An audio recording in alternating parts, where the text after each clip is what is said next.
Hi Earth Signs, Taurus, Virgo, and Capricorn. Welcome po sa ating channel. At ito ay inyong daily gabay tarot reading for April 10, 2024. Please be reminded that this is channel reading po, so maaari kayo makarelate o hindi.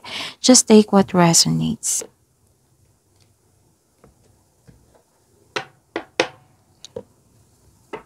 Gamitin ang reading na ito bilang gabay lamang. Balik po kayo dito bukas para sa ating daily gabay tarot reading. Please like, subscribe, and click the button for notification para updated po kayo sa daily tarot reading natin. Para po sa gusto magpa-reading, maaari nyo pong makuhang link. Nasa description box po ito. Message lang po sa messenger. Maraming salamat po.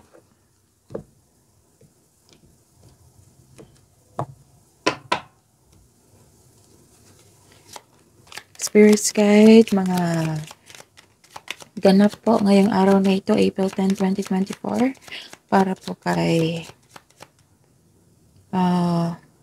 Taurus, Virgo, and Capricorn.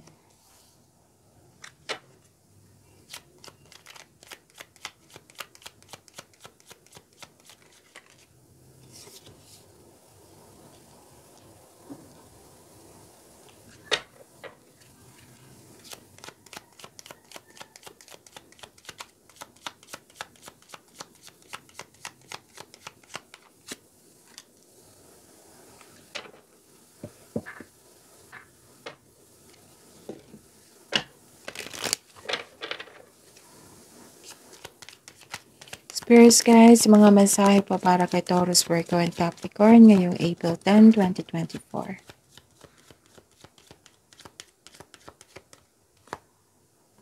Kunin ko tong dalawa.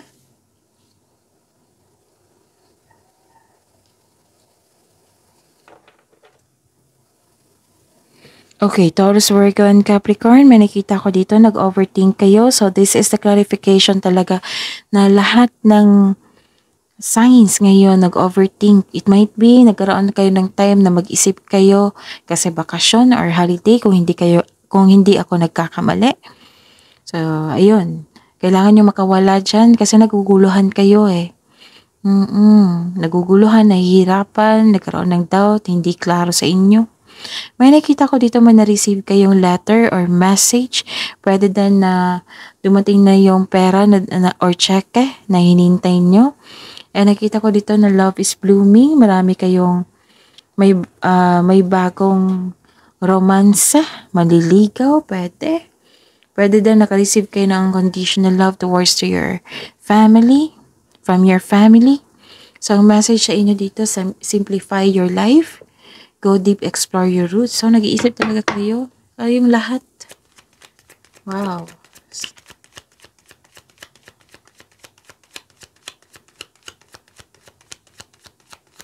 Energy po ni Taurus, Virgo, and Capricorn.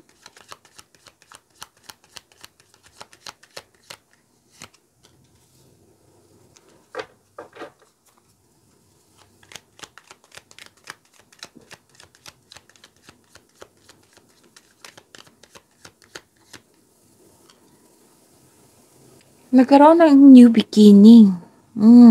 It might be busy kayo ngayon. Anong tawag nito? So, this is the clarification of your cards here na nagkaroon ng unconditional love, you're receiving love, nagkaroon ng bagong maliligaw, kakapasok nyo lang sa relasyon, basta bago, pagbabago. Pwede din na mas minahal mo yung sarili mo. Okay? So, open your heart and receive the emotions around you. This is divine. The divine is offering you a new love. May parating na bagong pag-ibig which can arrive in many forms, such as self-love, new relationship, new connections, isang tao na maghahatid sa iyo ng peace of mind and happiness. Okay. Nakita ko dito na may matanggap kayong regalo. So, open arms mong dapat tanggapin ito. Nakita ko dito nagkaroon ng recognition. Pwedeng nagtapos yung mga nagkaroon ng pagtatapos sa inyong na magandang resulta yung project. Nagtatapos at maganda ang resulta. So this is victory and recognition. May magandang balita o may bagay na matutupad. May parating na good news, especially after a period of struggle. So this is the clarification talaga na may marireceive kayong good news, regalo. Feeling proud kayo ngayon sa isang accomplishment, in-acknowledge mo yung success at may matatanggap kang papuri. Compliment. Nagsumikap ka at deserve mo itong tagumpay. Allow yourself to shine in this moment. Basta pa may nakita kong good news dito. May promotion. Oo. May financial growth after a period of struggle. Spirits, guides, career, and money po ni Taurus, Virgo, and Capricorn ngayong April 10, 2024.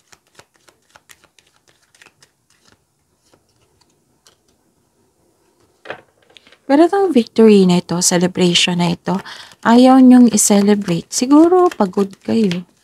Siguro nagsisave kayo, ayaw nyong maggasta. Ayaw nyong i-celebrate. Bakit kaya? And some of you are earning money as a teacher. And some of you nag-decide na mag-level up na. Basta may promotion ako nakikita dito.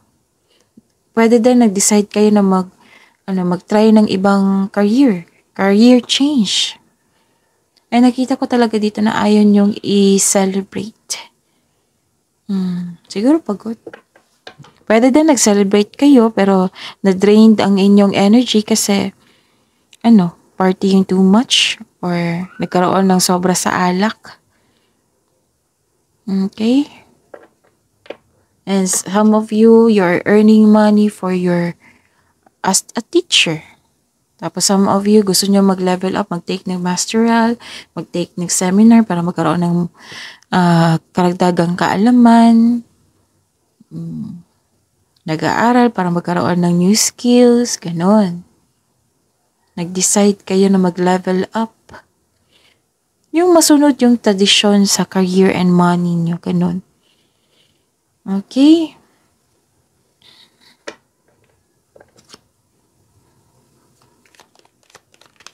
Magkaroon ng traditional career. Sundin nyo yung traditional career path or you are moving up to the ladder of success.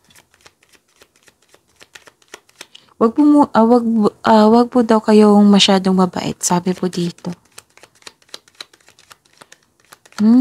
May may darating talaga na good news. Love message po.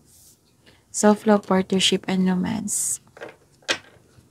Some of you walang pahinga. Sobrang busy sa trabaho. Kaya kaya nakikita ko dito na wala kayong time sa inyo sarili at sa pamilya. Babad kayo sa trabaho. Okay? So ano pa?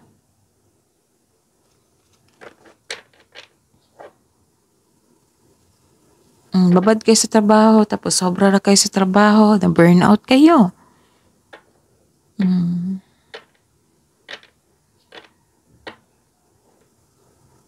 Yung sabi nyo dito, sumusobra na siya. Ganon. Pero sobra sa trabaho, walang pahinga, na burnout kayo.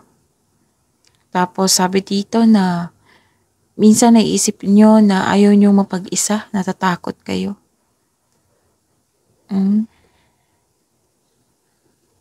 So the advice is it's time to reach out from your for support and connection.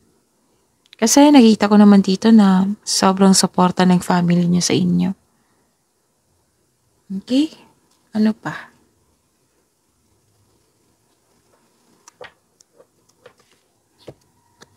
Tapos na ito.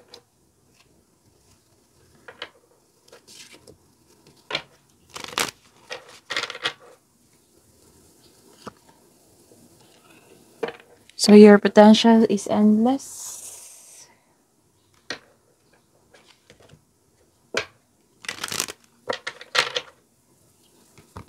Love message po sa mga single. Ito yung clarification na may kakapasok lang ng relasyon dito. May bagong maliligaw, bagong kasal. Commitment is an important factor to achieve a successful relationship.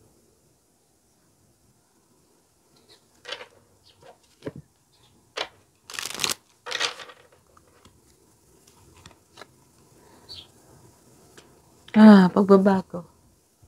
Paglilipat, pagbabago, relocation.